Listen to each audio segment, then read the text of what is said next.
my question is, I mean, having listened to this whole discussion so far, you are really looking at a homegrown solution for the debt crisis, right? And your lot of things are based on the import controls and the tourism to save. I mean, to for the as an answer. Now, both these have a very different impact. For example, by import controls, forget about importing cars, but there are a lot of what you call industry-related machineries, the spare parts that needs to be brought up for the SMEs, which is really a tough thing. And then therefore the productivities are getting impacted and the productions are getting impacted. Therefore the jobs are getting impacted in the country.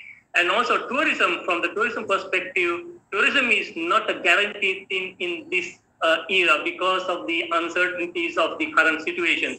I mean, country like Singapore still unable to open with 80%, over 80% vaccinations, as well as very disciplined generation. I mean, a country. So we are really depending on two key things, which is really difficult to control as well.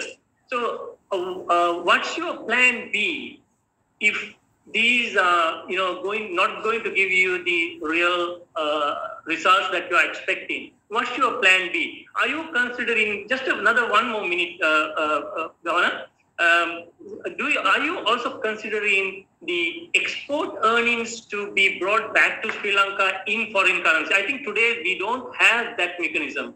What you do is you need to bring 20% or 25% back to Sri Lanka in Sri Lankan rupees, but you can encourage with different programs to bring them more foreign currency. What are your thoughts, Donna? Thank you, Seneca. I think I couldn't agree with you more on the last point. We have got a lot of exports that have come back, and even once the expectation of the money has come in, the repatriation, we have found that many have not actually converted it. Perhaps because of the speculation that was going on. And I had a very interesting meeting with the key exporters of this country yesterday, and many of them assured us that they had been to some extent holding it in their accounts, mainly because they had some concerns. But once they know that we have a plan that would ensure that all those exports could be brought back and converted, and at any time when they want, they would have the comfort of accessing funds, that their need to hold on to it will be not there any longer, and they would then be converting. So your last point was extremely valid, and I think that has been already addressed, and we would be doing that definitely in our plan. The second is about the imports. Yes, imports had been curtailed in certain areas, but I'm not a great fan of that policy.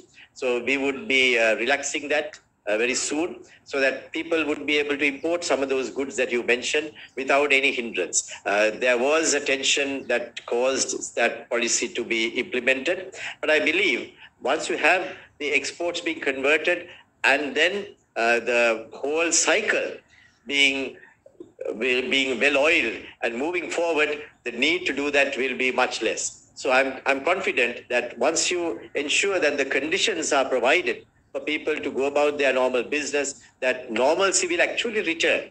And when normalcy returns, you would find that it will be much easier for us to tackle that. And that's the spirit in which we would be relaxing these controls, so that we would have more and more people coming in and taking a part of that share and then doing their business. We have had some curtailment with regard to university fees as well as travel abroad.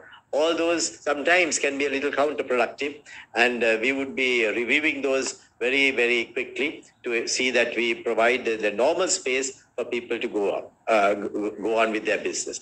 The third point that you mentioned was also another very important one, particularly the one of tourism. Yes, there is a question mark on that, but that's why, in order to reduce the number of question marks, we first of all made sure that the Sri Lankan people would be protected with the vaccinations. And that's a very important part of our whole management of the COVID as well as the post-pandemic situation, where we vaccinate the people, and we have actually devoted a lot of money as well as a lot of efforts and resources towards that. And we believe that that would pay off with tourism as well as factories being able to operate at optimum capacity. Nowadays, we do struggle with opening factories and sometimes having to close down some units as a result of various people getting affected. But I think once the numbers of vaccinations have increased and then we come to an optimum number, those interruptions could also be reduced quite significantly. So thank you for those questions, Seneca. I think those are very important for us to consider. And you can be sure that due consideration would be given to all of those aspects that you have mentioned as well. Thank you, Governor. Wish you all the very best.